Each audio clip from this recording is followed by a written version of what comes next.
Shikues të çonullan, mirëmbrëma, mirë se erdhët. Jemi zhvendosur në këndin e intervistës së Mbrëmjes, apo është bashkuar me mua në studio zoti Tritan Shehu, ish kryetari i Partisë Demokratike, tashmë pjesë e Komisionit Zgjedhor për zgjedhjet e kryetarit të ri të Partisë Demokratike më datë 22 korrik. Mirëmbrëma, mirë se erdhët. Mirëmbrëma juve. Si po shkon procesi zgjedhor paraprakisht në Partinë Demokratike?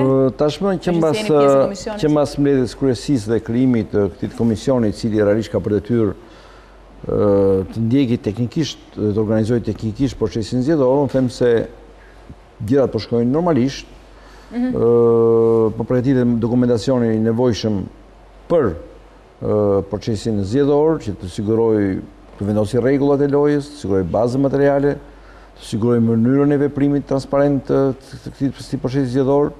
Janë përgatitur një sër dokumentash në përputhje me statutin, edhe në përputhje me eksperiencën e përparshme që ka pas Partia Demokratike me këto procese. Dokumentaciat një pjesë janë bërë të njohura edhe nga zoti Gjana, që është drejtuesi i komisioni. Dokumentaciat po i përsillen edhe degëve që do merren me organizimin e procesit votimit për datën 22 korrik. Pra, po përgatitet platforma me dokumentacionin, nga ana tjetër ka filluar puna për të përgatitur edhe baza materiale e nevojshme dhe logjistike për të proces zgjedhor, si dhe elemente të tjerë që lidhen me këtë dhe nuk janë të pakta, janë të shumë në numër, disa herë kompleks, por unë them se janë krejtësisht në një zhvillim normal për gjë që do të sigurojë pas një dyshim një proces zgjedhor krejtësisht të hapur, të lirë, ku e tërë antarësia e Partisë Demokratike do të votojë për të shprehur vullnetin qindo për të pasur kryetar të arshëm të Partisë Demokratike midis dy kandidatëve që janë, sepse janë dy kandidatë tashmë të zyrtarizuar, është zoti Basha dhe zoti Selami, dhe për të vendosur kështu drejtimin e Partisë Demokratike për periudhën që vjen. A është e mjaftueshme kjo kohë deri më 22 korrik, të paktën për këtë pjesën procedurale, po e themi, të komisionit? Kjo pyetje ka dy përgjigje.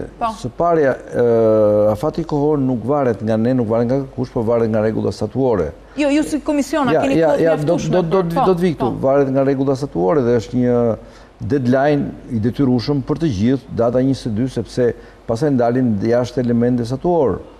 Së dyti, unë mendoj që është e mjaftueshme, është krejtësisht e mjaftueshme. Ne kemi eksperiencë tashmë të drejtimit të tilla proceseve. Nuk është se është ka shumë i komplikuar, ka vështirësi veta, ka probleme veta, por janë krejt të zgjidhshme, dhe prandaj ne po punojmë duke mbledhur për ditë, duke komunikuar me njëri tjetrin për të arritur që së paku të mbarojmë dokumentacionet thelbësore që i mbarohen sot dhe për të shpërndarë këto degëve pastaj. Gjëra tjera masat po merren, nga ana tjetër kandidatët po përgatiten të realizojnë atë takimet e tyre me njerëzit, me anëtarët e partisë, për të shprehur mendimet e tyre, platformën e tyre, për të bërë atë që quhet, në thonjza, betejë politike brenda Partisë Demokratike për zgjedhjen e kandidatit. Si dhe do të theksoj gjë tjetër, sepse ne si komision jemi në një bashkëpunim shumë të ngushtë me dy kandidatët për vendimet që marrim, për rregullat që vendosim, në mënyrë që të kemi mirëkuptimin e tyre, dhe kjo realizohet me dy mënyra. Së pari realizohet nga përfaqësuesit direkt që kanë kandidatët si antarë të komisionit, çdo kandidat ka një përfaqësues, por edhe me takimet që ne kemi marrë me dy kandidatët për të shtjelluar dhe për të qartësuar problemet dhe për të bërë të mundur që këto probleme të zgjidhen në një konsensus të përgjithshëm, gjë e cila ka ndodhur realisht kështu. Palët, dy kandidatët më saktë nuk kanë zbritur ende në terren apo jo, për të bërë betejën politike? Drejt tash unë nuk di të kenë zbritur në terren. Kjo nuk është detyrë e komisionit tonë. Komisioni jonë është vetëm komision teknik realisht, që krijon mundësitë për një proces zgjedhor të qartë, të lirë. Megjithatë, ne kemi orientuar dhe degët, të cilat duhet të organizojnë takimet me antarësinë e partisë kur kandidatët e kërkojnë të gjë. Dhe padyshim që kandidatët janë të mirë pritur të shkojnë në gjithë degën, gjithë hapësirën e Partisë Demokratike, kudo që dëshirojnë ata, të shprehin mendimet e tyre, opsionet e tyre, vërejtjet, objeksionet, platformat e tyre, në mënyrë që anëtarët e partisë të bindën qartë, të krijojnë një mendim të qartë për një votë realisht që të shkëjet e përputhshme me dëshirën e tyre dhe me atë që ata aspirojnë kush do jetë kryetari i jashtëm i PD-s. Juve personalisht, si u duket kjo garë? Duket një garë tashmë normale, tash ka hyrë në rrjedhën normale të saj. Me dy kandidatët që janë? Unë mendoj që dy kandidatët janë njerëz dinjitoz, janë njerëz që njihen në të gjitha hapësirën e Partisë Demokratike dhe nuk ka nevoj për njohje të veçanta, ka nevoj për njohje më mirë të platforma e tyre të paraqesin dhe që do i paraqesin. Unë e mi bindu duke shfrytzuar edhe median e përgjithshme për të gjë. Pra, unë mendoj që është një garë tash që po zhvillohet e ka hyrë në normalitet mbasi u krijua komisioni i cili ka përcaktuar shumicën dërmuese të rregullat lojës, janë edhe 2-3 gjëra tjera që po ecin dhe po fiksohen dhe po bëhen publike shumë shpejt. Cili nga kandidatët kam shumë avantazh në këtë përballje? Nuk më takon mua ta them të gjë. Së pari, unë jam antar i këtij komisioni dhe absolutisht unë nuk jap të tilla gjykime. Unë ruaj pozicionin tim formal. Unë mendoj që e rëndësishme është që procesi të jetë transparent, e rëndësishme është që antarësia e Partisë Demokratike të shprehë qartësisht mendimin e saj si do ta shprehë. Pastaj është vota e një antarësie të tërë që do vendosin, nuk lidhet me opinionet e njëra tjetër. Ka ata që janë skeptik për vërtetësinë e kësaj gare. Në shkuptim. Flas skeptikët brenda Partisë Demokratike. Skeptik ka kudo. Për çdo proces që zhvillohet ka skeptik, ka njerëz që mendojnë kundër procesit, ka njerëz që për arsye për një tjetër kontestojnë një proces. Rëndësi ka që ky proces po zhvillohet konform rregullave, statutit të Partisë Demokratike, konform principeve demokratike të përgjithshme dhe është në përputhje me vendimet që mori mbledhja fundit e kryesisë, e cila i hapi rrugë zyrtarisht, teknikisht këtij procesi dhe strukturave që drejtojnë këtë proces. Në këtë rast bëhet fjalë për komisionin i cili drejton këtë proces në rang vendi. Pra, pasaj se dikush mund të ketë një objeksion, dikush mund të ketë diçka tjetër, këto gjëra u diskutuan në kryesinë e Partisë Demokratike, u debatuan në kryesinë e Partisë Demokratike si një forum krejt demokratik ku gjithsekush ta lirshëm mendimin e tij dhe mendimet e tij, edhe objeksionet e tij, dhe kjo është krejt normale. U votuan me një shumicë shumë të gjerë votash. Këto element morën në vulën e kryesisë Partisë Demokratike, bilon të me diçka që aty u votuan dhe emrat e antarëve të këtij komisioni dhe u votuan me një konsensus të plot, me asnjë vot kundër dhe me asnjë objeksion emrat e komisionit. Pra, unë mendoj se në këtë mënyrë tashmë procesi është krejt normal. Nëse dikush mund të ketë një mendim të ndryshëm, unë mendoj se tashmë është pa kuptim, të gjithë bashkë do të shtrojmë këtyre rregulla loje për të bërë që ky proces të mbyllet në mënyrë të plotë, në mënyrë të qartë, dhe pastaj të gjykojmë së bashku për me kryetarin e ri që do zgjidhet për hapat e tjera që do marrë Partia Demokratike në periudhën që vjen. Është korrekte që në këtë përballje zoti Basha nuk shkoi dorëhequr dhe i barabartë në garë, por thjesht ngriu funksion? Këtu kemi një lojë fjalësh. Unë kam shprehur të gjë edhe në pozicionet e mia publike që kam marrë edhe në shtyp. Zoti Basha ka ngrirë të gjitha kompetencat e tij që lidhen me proceset organizative të partisë. Ai nuk në të mënyrë nuk mund të influencojë në proceset organizative dhe në procesin e votimit, dhe të gjitha ato funksione ai kaloi të dy nënkretarë me sekretarin e përgjithshëm, të cilët mbas mbledhjes kryesisë këto kompetenca i kalojnë komisionit që po merret me organizimin e këtij procesi zgjedhor.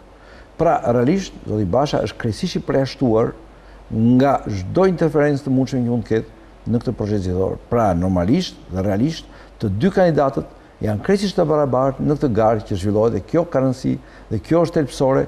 Pastaj elementet tjerë që lidhen me dëshirat e atij që është kryetar, që kryetari mund të thoshte që unë jap dorëheqje dhe nuk kandidoj më. Absolutisht. Por kryetari vendosi që unë ngri funksionet e mia dhe do kandidoj përsëri. Dhe kjo është qëndrimi i tij demokratik. Tashmë i takon pastaj antarësisë partisë me votën e saj të vendosi kush do jetë kryetari i partisë nga dy kandidatët që janë, dhe unë e theksoj të dy janë kandidatë dinjitoz, kandidatë që mirë njihen në të gjitha hapësirën e vendit, kështu që njerëzit kanë lehtë të vendosin se për çfarë do votojnë. Tashmë në Partinë Demokratike ka dy grupe. Njëri pro Bashës, tjetri kundër tij. Jo, unë nuk besoj kështu. Unë nuk e ndaj. Shiko, padyshim ne tash kemi dy kandidatë, zotin Basha dhe zotin Selami. Do ketë mbështetje zoti Selami, do ketë mbështetje zotin Basha, do ketë mbështetje të garë. Pastaj kjo është një problem që unë absolutisht evitoj të bëj çdo shprehje dhe çdo deklaratë për të gjë. Pastaj kush do fitojë nga të dy, i takon rezultati i votimit, si do merret vesh mbas votimit datës 22, kur të numërojnë votat në Tiranë. Padyshim që dukshëm Partia Demokratike ndodhet në një situatë të vështirë, që pas humbjes së thellë të 25 qershorit. Padyshim, absolutisht, dhe kjo është e kuptueshme. Nuk mund të jesh në një situatë të kënaqshme, të lumtur, mbas rezultatit që patëm, pavarësisht nga shkaqet e këtij rezultati, dhe mbas probleme të mëdha që po kalon dhe do kalojë edhe demokracia shqiptare në tërësi, mbas asnjë mënyre se si u realizua ai rezultat votimi në një proces votimi i cili... Pra ju fajsoni vetëm procesin? Jo, unë nuk fajsoj vetëm procesin, unë fajsoj edhe problemet tona të brendshme, edhe problemet strukturale, edhe problemet e strukturave, edhe problemet organizative, absolutisht, zoti Basha e tha qartësisht që unë jam përgjegjësi për humër, por nuk shi vetëm jam ati miralist të gjë, të cilat do analizohen në një analizë të hollësishme që do bëj Partia Demokratike, jo të shkurtër, po do kone vetë, që do të filloj që nga baza për të arritur konkluzionet. Por ama, në anë tjetër, unë jam dakord që procesi votimi, si proces votimi, në sipërfaqe ishe korrekt atë ditë, në tërsinë e tij, padyshim mund të ketë pas. Por po të gërvishesh pak dyshemen, po të futesh pak më thellë dhe shikon që gjithë procesi votimi në tërsi, jo thjesht ai votimi i hedhjes së kartës në kuti, ishte një proces i cili ishte afektuar nga element thellësisht antidemokratik, nga thellësisht që krijuan një devijim të votës dhe që kanë vënë në rrezik qartësisht demokracinë shqiptare dhe për cilën do të jemi përkupuar të gjithë, jo vetëm Partia Demokratike, po dhe ata që në pamje duket se u kanë fituar zgjedhjet, sepse në këtë mënyrë, po të ecim në këtë mënyrë, ne do të krijojmë një demokraci krejtësisht e deformuar në Shqipëri. A ishte Partia Demokratike në bashkëqeveri? Shiko tash. Së fundmi, për të siguruar dhe për të monitoruar procesin. Nëse ju mendoni që 7 ministra, individ që ishin, në 3 javë gjysmë ishin ato poste, kanë zgjidhur problemet e 4 vjetëve të qeverisjes që ka deformuar demokracinë shqiptare, gaboni rënd. Ky proces votimi... Por në vigjilencë dhe në monitorim të gjithçka e ndodhte... Ky proces votimi u devijua, deformua nga 2 elementë të rëndësishëm. Jo, nga 3 elementë të rëndësishëm, jo nga 2. U deformua nga blerja e votës masive, gjë cila tashmë është një alarm i madh për demokracinë shqiptare, se mjafton të hedhë disa miliona dhe mund të deformosh votën. U deformua nga përdorimi i kanabisit, nga terrorizimi që u bë atyre cilët kishin kultivuar kanabis, me bekimin e strukturave shtetërore, të cilët i kanë paguar dhe haraqin për të gjë, dhe tashmë e mbajnë të fshehur dhe ato struktura shtetërore që i lejuan ta bëjnë duke marrë haraqin, dhe i siguruan ta bëjnë, duke ditur ku e kam fshehur, i shkonin dardhë i trokisin e thonin, nëse do jesh aktiv për PD-n, ti do arrestohesh se ne kemi prova që ti ke kultivuar kanabis dhe dim ku e ke do ta shkatrojmë. Dhe kjo është e tmerrshme. Dhe e treta, nga keq tani këto mund t'i thotë çdo kush, domethënë se dhe e treta faktuara nga do ta them atë gjë. Dhe e treta nga keqpërdorimi masiv i administratës në mënyrë barbare, edhe nga partitë vogla që kishin copza në pushtet dhe përdorin barbarisht administratën, pasin respekt për njeriu, pasin respekt për dinjitetin e njeriu, duke i thënë nuk do të bëjmë punë nesër nëse unë sjell kaq vota apo kaq vota. Ju thatë bën shkarkime në masë në administratë. Shiko, ju thatë një të vim atë kjo, ju thatë për faktet. Unë jam politikan. Unë nuk jam as hetus, as polic, as prokuror, as detektiv që të gjej faktet brenda fakteve. Unë marr opinionet. Unë marr opinionet që merren nga mira njerëz, të cilat janë edhe në konkluzionet e vëzhguese ndërkombëtar të votimit, që vinin pikërisht ato 2 elementë, blerjen e votës, keqpërdorimin e administratës. Unë marr opinionet, sjell opinionet. I takon institucioneve shtetërore të bëjnë verifikimet dhe dalin thonë, nuk është e vërtetë, nuk pati blerje të votës, nuk pati përdorimin e administratës, nuk pati terrorizim të atyre që ishin marrë me kanabisin, si janë kudo tashmë, është se kanabis e kudo në gjithë Shqipërinë, dhe ose thonë që po ka pas të gjëra dhe ka ndodhur të gjëra. Pra, unë jam politikan, unë sjell opinione, unë nuk sjell fakte. Faktet i sjell, nëse kam ndonjë gjë, sjell, por ama unë sjell opinionet e mira njerëzve. Dhe ky është opinioni i mira njerëzve. Tashmë, ata që merren, që kanë instrumentat, kanë mundësitë dhe që i dinë realisht gjëra si janë, i dinë por nuk duan t'i thonë, të dalin t'i thonë, janë vërtet apo jo këto gjëra, ka ndodhur këto gjëra apo s'ka ndodhur këto gjëra. I takon atyre t'i thonë, jo politikanit. Unë thash sjell opinionet e përgjithshme të qytetarëve edhe komunitetit ku kam qenë. Në këtë situatë në të cilën ndodhet Partia Demokratike, sa shanse ka për të ringritur e për t'ju rikthyer pushtetit, sepse për në opozit? Padyshim. Partia Demokratike unë e bindur do ta kaloj këtë moment të vështirë. Nuk shë pra hera parë që ka qenë momentet të vështira PD-ja. Kështu është politika shqiptare edhe demokracia me oscilacione dhe shpeshherë deformuar shqiptare. Po unë jam i bindur dhe theksoj qartësisht që PD-ja do ta kaloj këto momente të vështira saj. Ka në veten saj forca të mëdha për t'i kaluar, ka kapacitete të mëdha dhe kapitale të mëdha njerëzore dhe programore për të kaluar vështirësitë.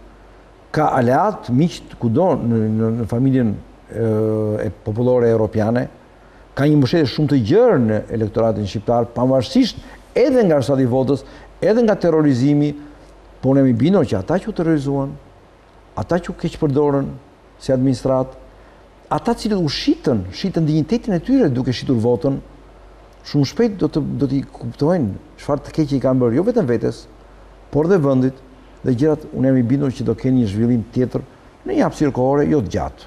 Sepse realisht do dimi gjë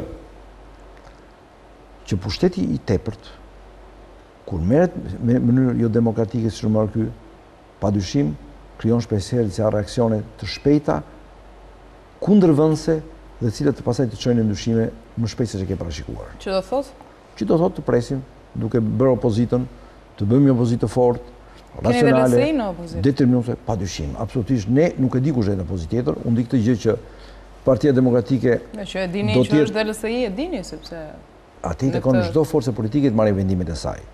Unë flas për Partinë Demokratike, e cila padyshim do të kolona kryesore e opozitës shqiptare, e një opozitë të organizuar mirë. Dhe po thoni që gjatësia e kësaj qeverie mund të mos jetë 4 vjet?